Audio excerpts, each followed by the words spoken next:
Crystal Fulgar, halatang kinabahan sa kanilang honeymoon ni Ha Soo-hyuk sa Italy. Nagpanggap siyang busy sa banyo dahil hinihintay niyang makatulog ang kanyang asawa.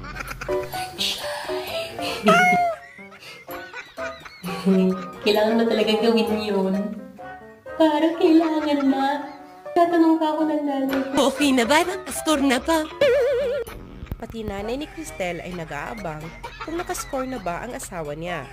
Excited na si Mommy Emily na magkaapo mula sa kanila.